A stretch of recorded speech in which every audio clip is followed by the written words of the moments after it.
Your Steve Jones Show podcast will start shortly. The Steve Jones Show podcast is sponsored by Brewers Outlet, your beverage supermarket on Reagan Street in Sunbury.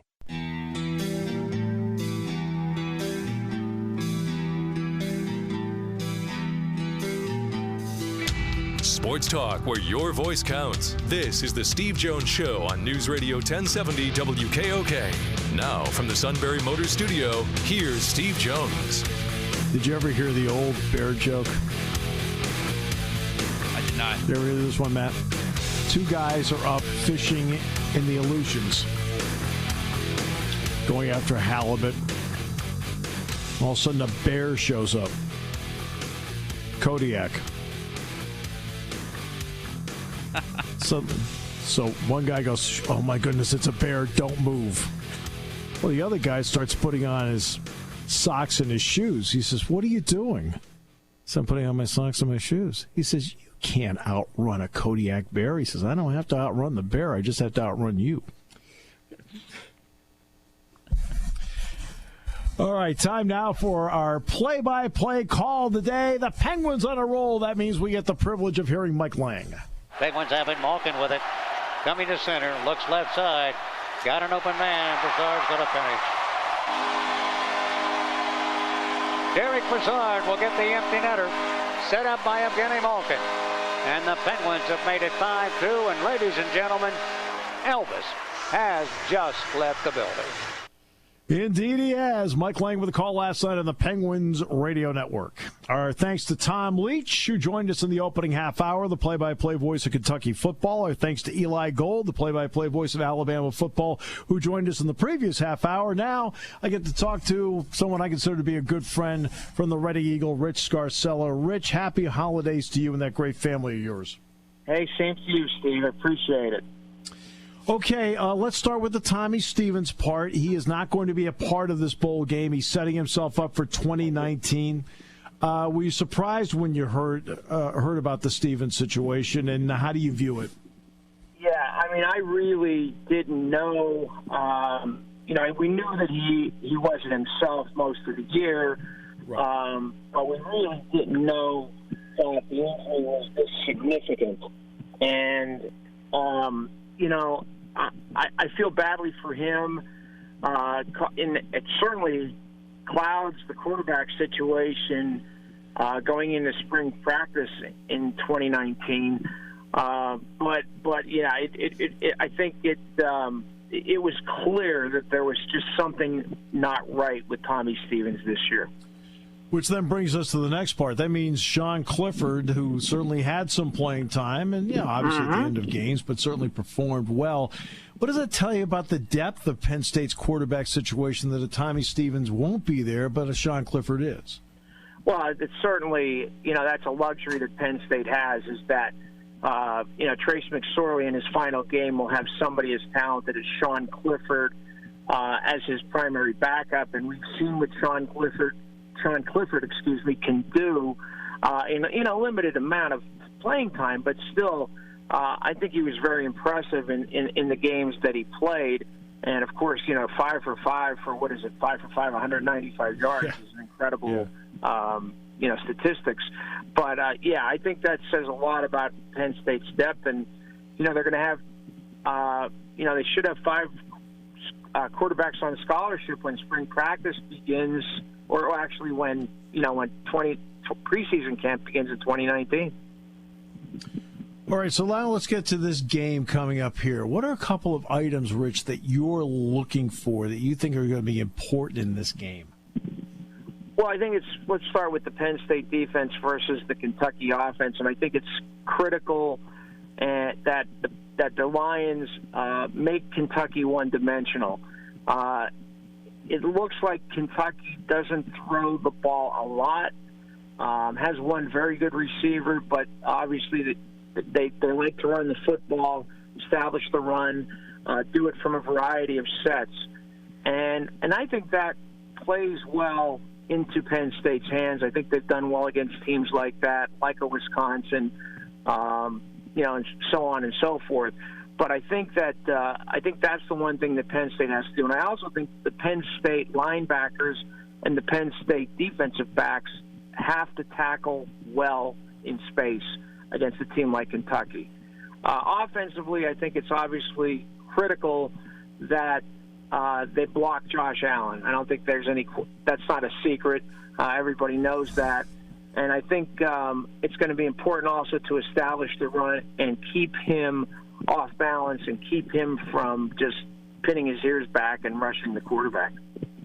Yeah, the tapes I've watched, and I watched Louisville, to be honest with you, Rich, that was kind of a waste of time on my part. Georgia, Texas A&M, a little bit of Tennessee. He looks like a 6'5" safety playing outside linebacker. Yeah, I mean, I haven't had an opportunity to see much of him, but the numbers are clearly impressive, and the fact that he's won multiple National Defensive Player of the Year awards says a lot.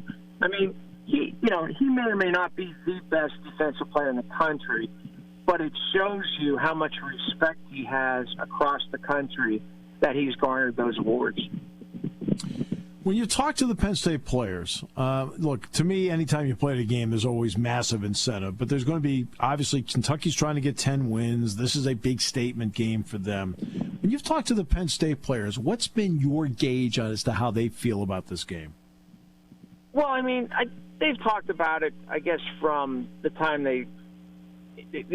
middle of November, since they beat Wisconsin, that they have an opportunity to win 10 games for the third year in a row, which would be only the third time in school history and the first time since 1980, 81, and 82. That's certainly something to shoot for. And also, it would be their probably their third consecutive finish in the top 10.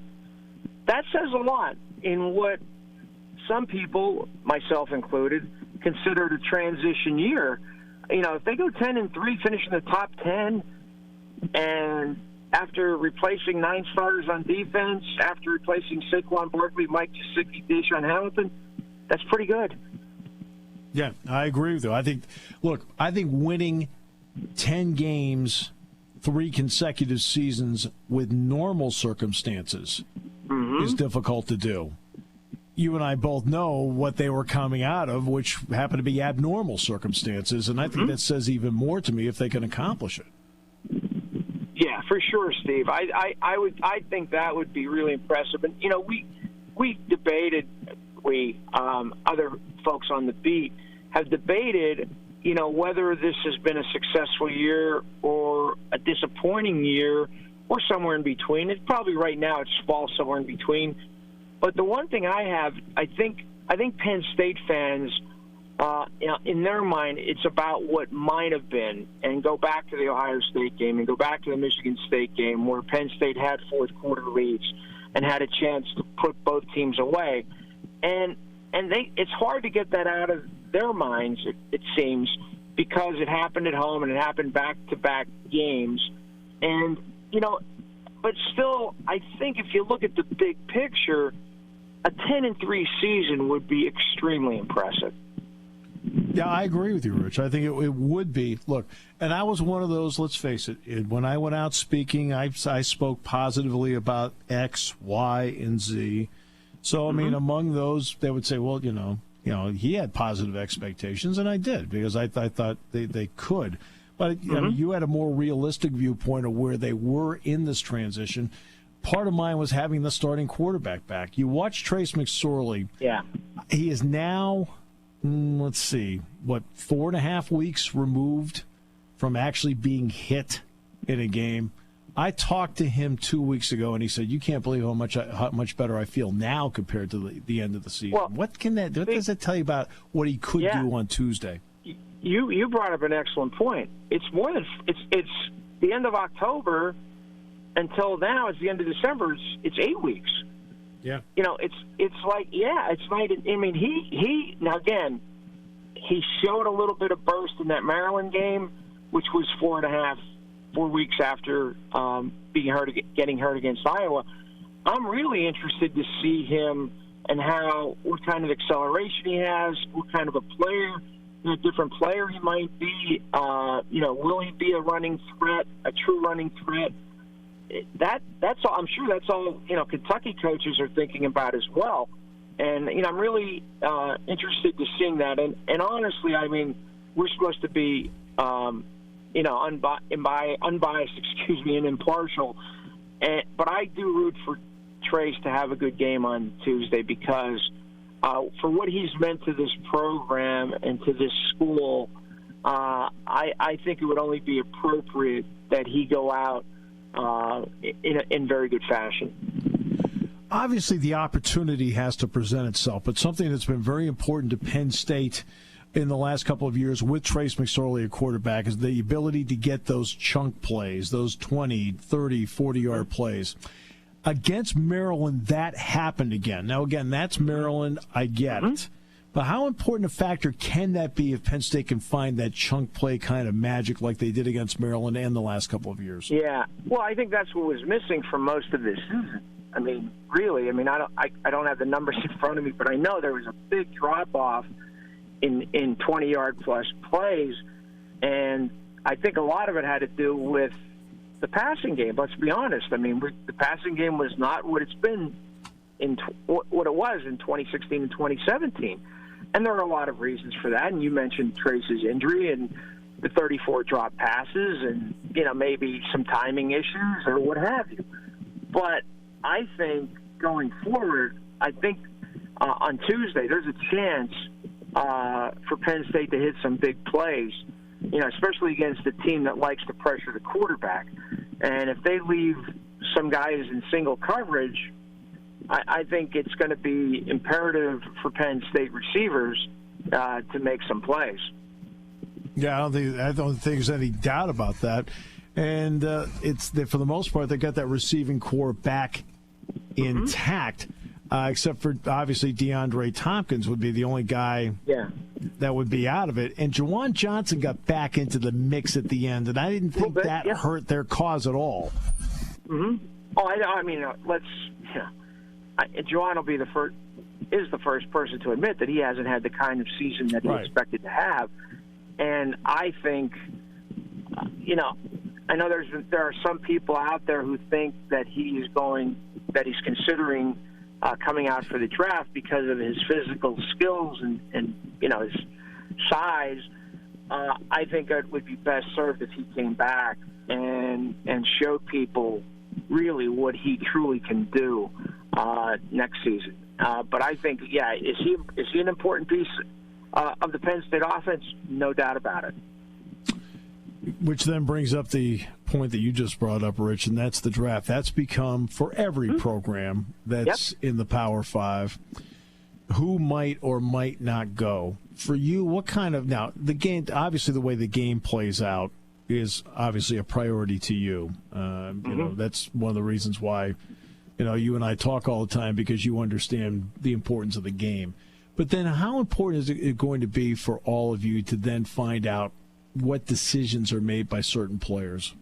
Well, Miles Sanders, Connor McGovern, Sharif Miller, I think they all told us on December 14th at Bowl Media Day that they're going to announce their decision after the game. So I would think that's going to be very important after the game. I think, at least from what they're telling us, and we just talked. In fact, in my car on my way back from practice today, Amani Oruwariye and John Reed.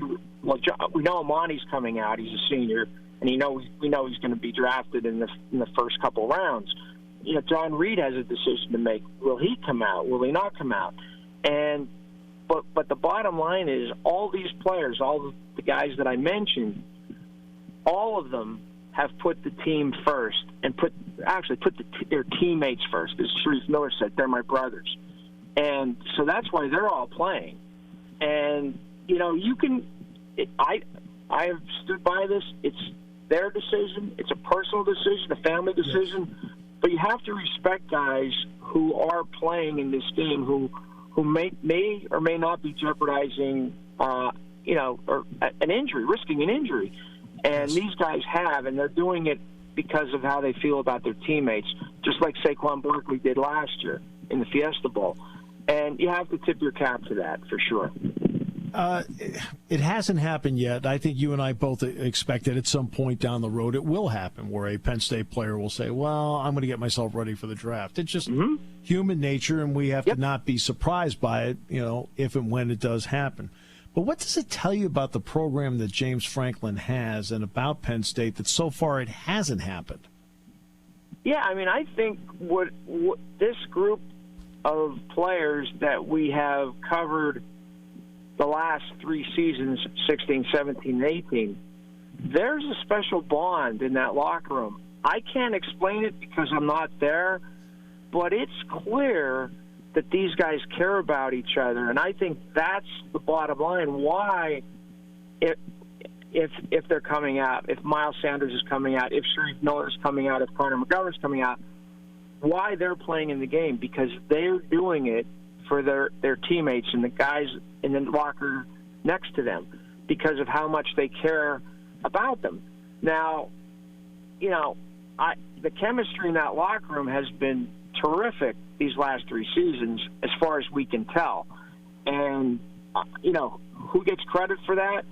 Well, I think a lot of it has to go to the kind of players that James Franklin and the staff are recruiting. I think that's a big part of it. And also the guys, the players, they deserve credit for being tight-knit and close. So, I think there's no doubt about it that this group, the last 3 years has been very, very close. Rich, I know you have a lot of work to do. I know you're traveling back from practice. We appreciate your time very much. I look forward to seeing you on Sunday when I get down there. Steve, always a pleasure. Thanks for having me. Rich Scarcella, the outstanding writer from the Reading Eagle. Maybe an outstanding writer, even better guy. We'll come back with more in a moment. Don't forget picks in the final half hour. Yes, the Prince of Connecticut himself will join us, the most interesting man in Connecticut, as we continue on News Radio 1070 WKOK, brought to you by Brewers Outlet.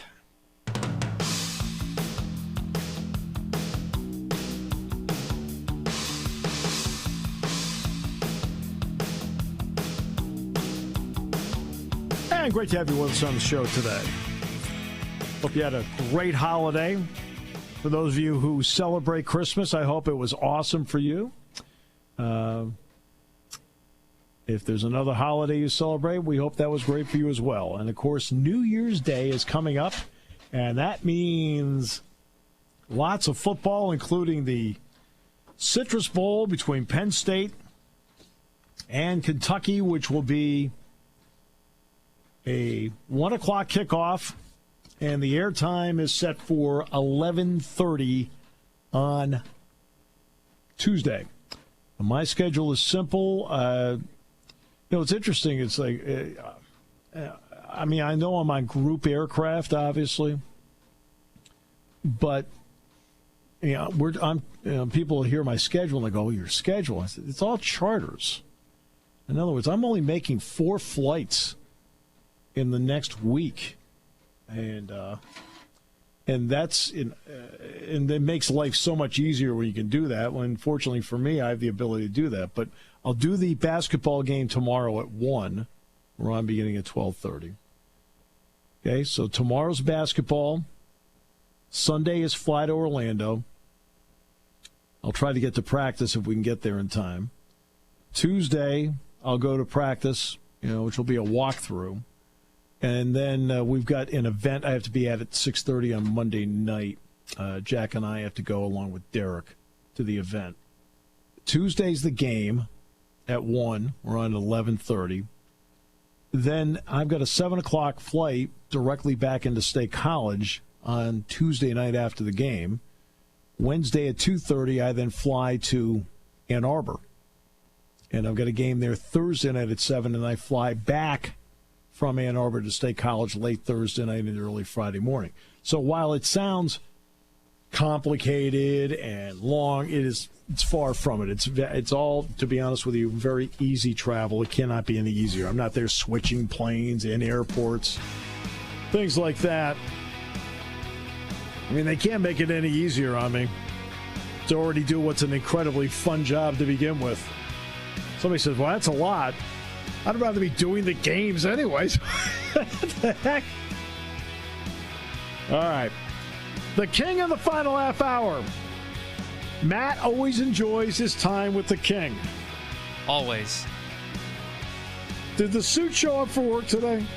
Nope, I think he took the rest of the week off, but he should be on the air tonight with the Chief for Shikellamy basketball. That's right. They've got that game coming up tonight at 7, I want to say? Yes, just after 7, and it is a 7:06 airtime against Central Columbia. Central Columbia tonight. Kevin and the Chief. We got Sean, the King, Matt, and I making picks next half hour. I am below the Mendoza line. Taking your calls at 800-795-9565. This is the Steve Jones Show on News Radio 1070 WKOK. Now from the Sunbury Motors Studio, here's Steve Jones. Sunbury Motors, 4th Street in Sunbury. Sunbury Motors Kia, routes 11 and 15 in Hummel's Wharf. Deal with the best. Tom and his crew are outstanding. And, of course, today's show is brought to you by our great friends at Brewers Outlet, Reagan Street in Sunbury, the beverage supermarket. Imports, domestics, microbrews, best selection of beer anywhere. Wine coolers, water, soft drinks, snacks. They roast their peanuts fresh and hot every day. And the pickle bar, led by the barrels and the dills, indeed, is second to none.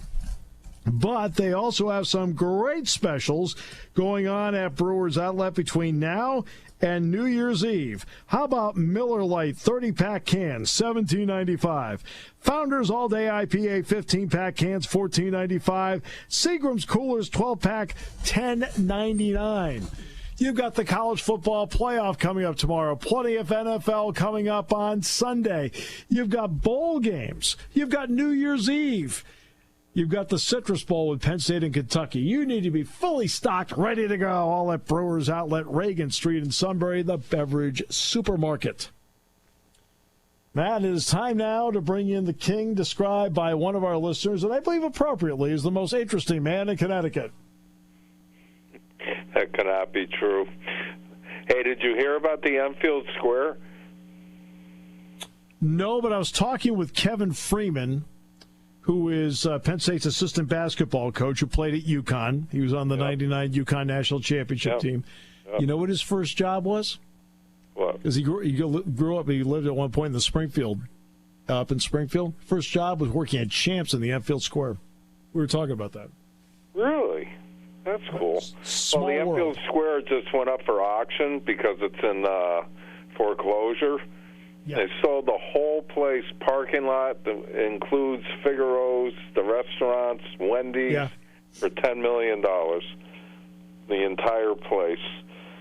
Wow. It was purchased for $88 million. I know, I remember. Yeah, and some guy bought it for $10 million. You know what's interesting about that? Now no one knows what they're going to do there.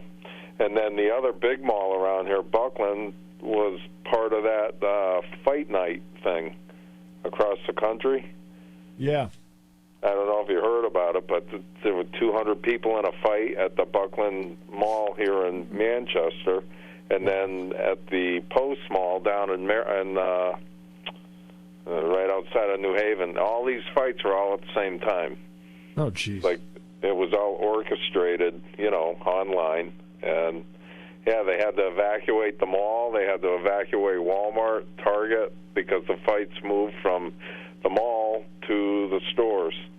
So things are going pretty well around here. So how's things going there? Pretty calm, stoic, and staid. Kathy and I are going to go out to a restaurant tonight. I mean, that's, A date night? Yeah, her birthday's tomorrow. Oh, great. Happy birthday. Yeah. She's 59. She is today. Yeah. Oh, that's great. Yeah. See, I'm working on Big 6-0, so here we go. How's it been? How's 60 been? 60's been fun and easy. You know me. I've never once thought about age. I never have. I've always been like, yeah, so what? What did you feel? Hey, since I was in the hospital, I dropped 17 pounds, baby. Hey, that's awesome. Friggin' ripping. So that's awesome.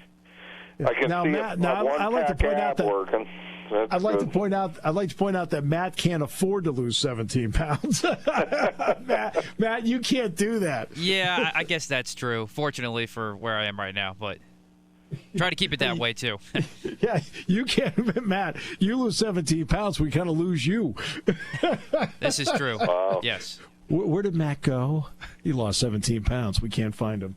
Well, I'm going to catch him, Matt. I'm on my way. All right.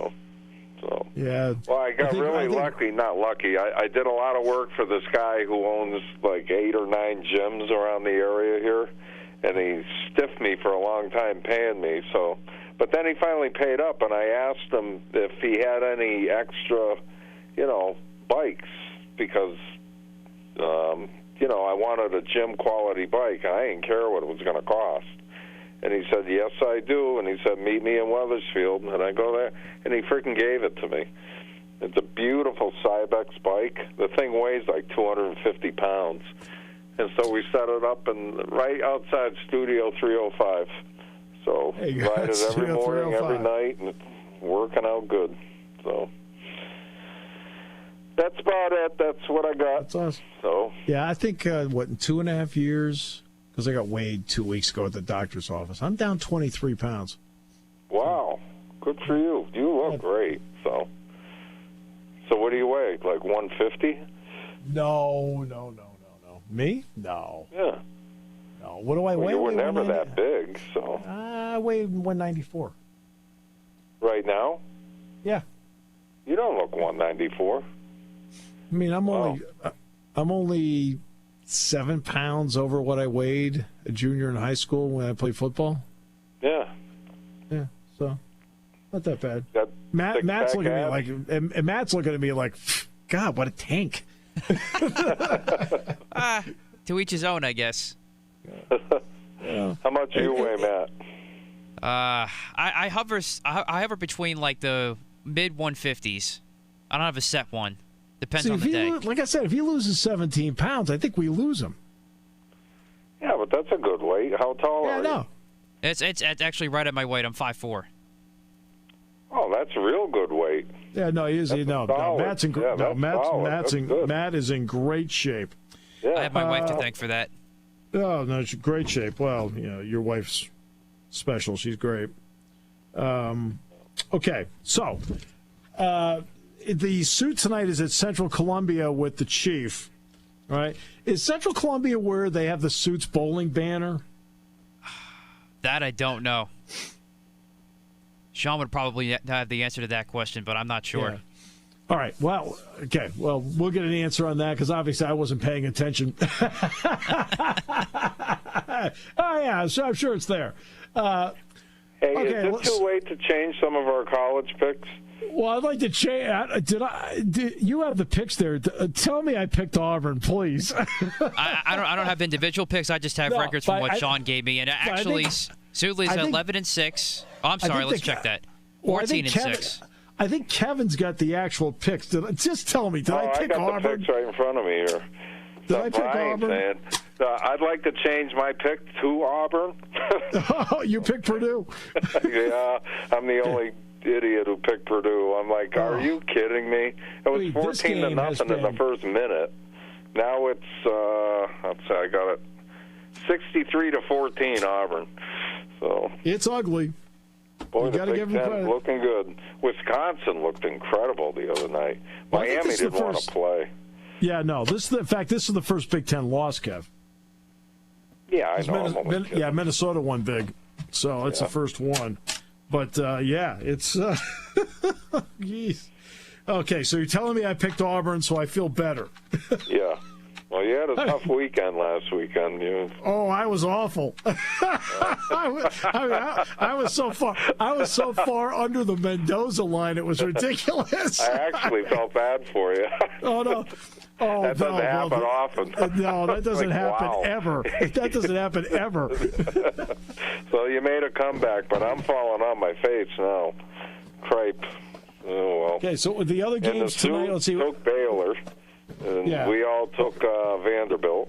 Oh, man, you know what was weird about that? So I'm watching the game last night, and I'm rooting like heck for Baylor, because I know Matt, and Jeff Nixon, the offensive coordinator, played at State High as well. Yep. Right? So it's like Matt, Matt grew up here, Matt Rule. I don't know who he is, but he's the head coach at Baylor. Oh, okay. So he was at Temple before he went to Baylor and brought Temple to the way it is now. Before I saw him on the sideline, I've seen him before. Yeah, he played football here at Penn State, but he grew up in State College. He's State High grad. Really? Yeah. So that's why I can't believe I picked Vanderbilt. He knows how to work the referees, that's for sure. I'll tell you right now, I can't believe I picked Vanderbilt because I would have just picked Matt with Matt. That's, I think, personal. Vanderbilt scored quickly. And, I know they did. I mean, they only had the ball like 3 or 4 minutes in the first half, but they scored 21 points. And their defense was just on the field all the time. West Virginia, Syracuse. Who did I pick? I picked Syracuse, right? Yes, you did. Okay. So and then tonight's game is what's the 9 o'clock game? West Virginia. If the suit wins that one, West Virginia wins. We'll never catch him. He's going to win it again. So. Wow. Yeah, because he took Baylor. So it was close up to that point, but he took Baylor. So, but you've got a signature. I don't have a signature win. You've got one. You took Minnesota. Oh no. Wait a minute. Yeah, you took Minnesota, and everybody else took Georgia Tech. Right. Yeah, there were several times. Last night, he took Miami. Ooh. Yeah, that hurt. Yeah. See, we all got. I'm just getting my butt kicked now. So, and the suit's just kind of cruising along. We all took Syracuse, and he took West Virginia. If he gets that, game over. I'd like to point out that is the first time the suit has ever been accused of cruising along. All right, so Matt, yes. What do we have for picks? Because you have Sean's picks. I do, yes. So last week, King led the way, 4-1. Steve and Sean 3-2. So after 17 weeks, it's Sean at 70-24, Steve at 60-34, and the King at 54-40. King was 19-19 through the first 7 weeks. Since then, 35-21. So King's looking up. So we have all NFL for these picks for this week. So we're going to start with a big one, of course, for the Steeler fans in this area. The Ravens hosting the Browns, and of course, if the Ravens win, they get the AFC North. We'll start with Steve. Ooh, I get to go first. Let's see. Obviously, the Ravens are playing great. It's an easy pick to make. To pick them, but I'm going to pick Cleveland. Ooh, I like it. It's safe. It's a good pick. They're playing good too. Baker Mayfield has to have a big game, which he did last time. So I guess we'll see what happens there. I'm trying to think. Jarvis Landry, they had to explain to him in a press conference the significance of Cleveland and Baltimore. He goes, "Oh, really?" I'm like, oh, what the heck? Oh, geez. Kevin, what say you? The Ravens' defense, I think, will step it up, and it's at home. And Lamar Jackson is getting better each week. He is. Yeah, I'm going to take the Ravens in this one, but it's going to be a really good football game. I think the people are starting to watch some video on Baker, and it's going to start catching up with him a little bit, but he will respond. The kid's a great quarterback, great competitor, but I think the Ravens will win this one. I think the same for Lamar Jackson. I have the Ravens, though, too. I just love that defense. I think Baltimore's got a chance to make a very deep playoff run, which, of course, would end the Steelers' hopes of most likely getting into the playoffs, as we'll go to that game next. They host the Bengals at 4:25. Steelers still have a shot for the wild card, but it's about as crazy as it gets. They need to win, and then the Colts-Titans game, which we'll pick last, has to end in a tie for the Steelers to get in. So we'll go back to Kevin. What's your pick here? Yeah, I got the Steelers. Steelers have to win. The Steelers are underwhelmed this year. I think they got decisions to make, but I got the Steelers. I mean, the Bengals, I think they quit on the year. And also, too, Antonio Brown is now officially questionable with that knee injury. He sat out practice yesterday. It was just for rest, and then this knee injury popped up, so he got sent home, so we'll have to keep an eye on that. Steve, what's your pick? Steelers, they'll know what they have to do or whether there are any real stakes when the game starts. I'll pick Pittsburgh. I have Pittsburgh as well. Now we go to the other side of the state. The Eagles at the Redskins. Of course, we all know the scenario that's been talked about all week. If the Eagles win and the Vikings lose to the Bears, which are going to pick that game next, then the Eagles are in. If the Vikings win or the Eagles lose, the Vikings are in as a 6th seed in the NFC. Did they get it done, Steve? What time are the games? Actually, all these games are at 4:25. The Ravens game, the Steelers game, Eagles, Bears. Okay. These are all 4:25 except Colts Titans is a Sunday night game this week because that's basically a play-in. Right. I'll take Philadelphia to beat Washington. I agree. I'm taking the Eagles too. Kev? Yeah, I got the Eagles. I think the Folk thing is really something, Nick Folk. So I think it'd be fascinating if the Eagles got in. So yeah, it would be. It's created a lot of quarterback controversy already in the Eagles land. Who's out there? Everybody's vulnerable, and it's a one game. You know, it's not baseball. You know, a 7-game series. You have a good day, you advance. So the Eagles could still do it. So. Yeah, I think they're definitely a dangerous team if they were to get in for sure. And also, Sean's picks, we have the Browns, Steelers, and Eagles so far, just to catch up on Sean's picks. Oh, Sean's the Browns. He does, yeah. So he actually has the Steelers in, and he has the Eagles winning, but we'll reveal his pick in a second. He actually has the Vikings winning, so he has the Eagles out, as he has the Vikings beating the Bears. So, Kevin, let's go back to you. Who do you like in that one? Yeah, I got the Vikings at home. Steve? If this were November, I'd pick the Bears. But because the Bears are safe and secure and the Vikings need it, I'll pick Minnesota. Well, they still have a first-round bye to play for, and I know a lot of people have written this game off already, but I think the 49ers are going to be ready to play and keep it close with the Rams, so the Bears will have to play their starters, and I like what Matt Nagy had to say this week. Call it wishful thinking on my part from the Eagles' perspective, but I think the Bears are going to win. And I think the Eagles will win, of course, as I said before, so I think the Eagles get in, Vikings out. Okay. And Shauna said has the Vikings. So then finally we have Sunday Night Football. Colts at the Titans. Winner is in and gets that 6th spot in the AFC right now. The Colts had the leg up. And if the Texans were to lose to the Jaguars, then the winner would also get the AFC South. So this could be a lot of big implications on the line depending on what happens with the Texans. So let's start with Steve on this one. Obviously, Indianapolis is the better quarterback. I love the job Frank Reich has done. I'll go home team. I'll take Tennessee, though. I think Mariota's going to play, and if Mariota plays, that makes a big difference. What say you, Kev? I love the Titans' running game. That Henry is just the best back in the league, really. But I love Andrew Luck's year, and I think Luck it's a big deal for him to get into the playoffs, so I'm going to take the Colts. I love the Colts in this game. The way they've been playing the last couple of weeks, I know they didn't look great against the Giants. They almost let that one slip away, but Frank Reich, to me, is the coach of the year. Mm-hmm. I think he's the better coach. Andrew Luck, better quarterback. And I love the Colts defense, especially Marcus Hunt. He's had a tremendous year, especially against the run. I think he makes a big difference in slowing down the Titans' run game. And I like the Colts to get the win on the road and get into the playoffs under Frank Reich's first year. That'd be awesome. Well, my oldest grandson's favorite team. I can't figure. None of us can figure out. He loves the Titans. Oh my! Who did Sean pick? And Sean has the Colts as well. Okay, so I'm the lone wolf here. Yes, Steve's on the island when it comes to picking the Titans. I'm on the island with a lot of things right now. These are all good games. The only one that's a pretty much easy game, I think, is the Pittsburgh game.